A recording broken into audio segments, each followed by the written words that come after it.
മലയാളികൾ ഇതുവരെ കേട്ടിട്ടില്ലാത്ത, കണ്ടിട്ടില്ലാത്ത ദുരന്ത വാർത്തയിലൂടെയാണ് ഇന്നലെ മുതൽ കേരളം കടന്നുപോയിക്കൊണ്ടിരിക്കുന്നത്. പൊള്ളാച്ചി വാൽപ്പാറ ചുരത്തിൽ 40 ഹെയർപിൻ വളവുകളുള്ള ആ ചുരത്തിൽ 13ാം വളവിൽ നിന്ന് ഒരു ട്രാവലർ 500 അടി താഴ്ചയിലേക്ക് കരണം കുത്തി മറിഞ്ഞ് മലപ്പുറം പാങ്ങ് GLP സ്കൂളിലെ പ്രധാന അധ്യാപിക അടക്കം 5 അധ്യാപികമാരും തൊട്ടടുത്ത UP സ്കൂളിലെ ഒരു അധ്യാപികയും പിന്നെ ആ സ്കൂളിലെ ആയയും അടക്കം 7 സ്ത്രീകളും ഒരു പുരുഷ അധ്യാപകനും ഇതിലെ ഒരു അധ്യാപികയുടെ മകൻ 12 വയസ്സുകാരനും അതിദാരുണമായി മരണപ്പെട്ട വിവരമാണ് ഇന്നലെ വൈകിട്ട് 5:15 തമിഴ്നാട്ടിലെ പൊള്ളാച്ചിയിൽ നിന്നും കേരളത്തിലേക്ക് പുറത്തു വരുന്നത്. 40 ചുരങ്ങൾ കയറിയാലേ ഈ ചുരത്തിൻ്റെ മുകളിലെത്താവൂ. ഒരു മടക്കയാത്രയിലാണ് ഇത് സംഭവിച്ചത്.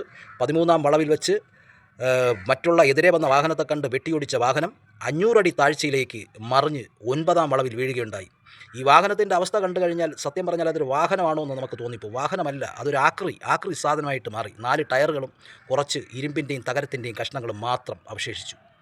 ഈ അപകടം നടക്കുന്നതിന് മുമ്പ് 2-3 മിനിറ്റുകൾക്ക് മുമ്പ് എടുത്ത ഒരു സെൽഫി ഇന്ന് രാവിലെ പത്രത്തിൽ വരികയുണ്ടായി. അതായത് 16ാം വളവിൽ വെച്ച്. ഇതിലെ ഡ്രൈവർ 21 വയസ്സുകാരനാണ്. അതായത് യാതൊരു എക്സ്പീരിയൻസും ഇല്ലാത്ത ഒരു ഡ്രൈവർ. അപ്പോൾ ഈ ഡ്രൈവറുടെ ഈ എക്സ്പീരിയൻസ് ഇല്ലാത്ത 21 വയസ്സുകാരൻ്റെ അമിത വേഗതയായിരിക്കാം ഇതിന് കാരണമെന്ന് അനുമാനിക്കുന്നു. ഒരു ഹെയർപിൻ വളവിൽ വളയുമ്പോൾ വണ്ടി എടുത്തു വയ്ക്കണം, അല്ലെങ്കിൽ ഉരുട്ടി നീക്കണം എന്നുള്ളതാണ് അതിൻ്റെ ഒരു തത്വം. അത് എക്സ്പീരിയൻസ് ആയിട്ടുള്ള ഡ്രൈവർ മാത്രമേ സാധിക്കുകയുള്ളൂ. അപ്പോൾ ഇനിയെങ്കിലും നമ്മൾ ഇതുപോലുള്ള യാത്രകൾ പോകുമ്പോൾ ഡ്രൈവറെ നമ്മളൊന്ന് കൺട്രോൾ ചെയ്യണം, അല്ലെങ്കിൽ നമ്മളൊരു കിളിയായിട്ട് മാറണം. ഇപ്പോൾ ഈ അപകടത്തിൽ ഈ ഡ്രൈവർ അടക്കം 3 പേർ ഗുരുതരമായി ചികിത്സയിലാണ്.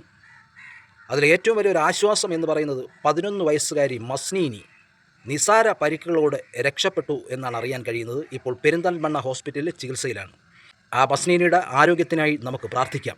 ഈ മരണപ്പെട്ട കുടുംബത്തിലുള്ളവരെ ആശ്വസിപ്പിക്കുവാനും അവിടെയുള്ള മറ്റുള്ള എല്ലാ ചടങ്ങുകളും നടത്തുവാനും അവിടെയുള്ള ജനങ്ങൾക്ക് സർവേശ്വരൻ ശക്തി നൽകട്ടെ എന്ന് പ്രാർത്ഥിക്കുന്നു. ഒരു വാഹനത്തിൽ പോയവർ 9 ആംബുലൻസുകളിലായി പല വാഹനങ്ങളിലായി അവരുടെ നാട്ടിലേക്ക് മടങ്ങിയെത്തുന്നു. വിനോദയാത്രയ്ക്ക് പോയവർ ഒരു വിലാപയാത്രയായി തങ്ങളുടെ നാട്ടിലേക്ക് മടങ്ങിയെത്തുന്നു.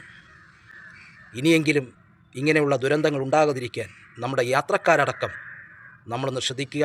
നമ്മളെ ഡ്രൈവറെ നമ്മൾ കൺട്രോൾ ചെയ്യുക. ഡ്രൈവറെ നമ്മൾ പറഞ്ഞ് മനസ്സിലാക്കുക. എക്സ്പീരിയൻസ് ആയിട്ടുള്ള ഡ്രൈവറെ മാത്രം ഇങ്ങനെയുള്ള യാത്രകളിൽ കൂട്ടുക.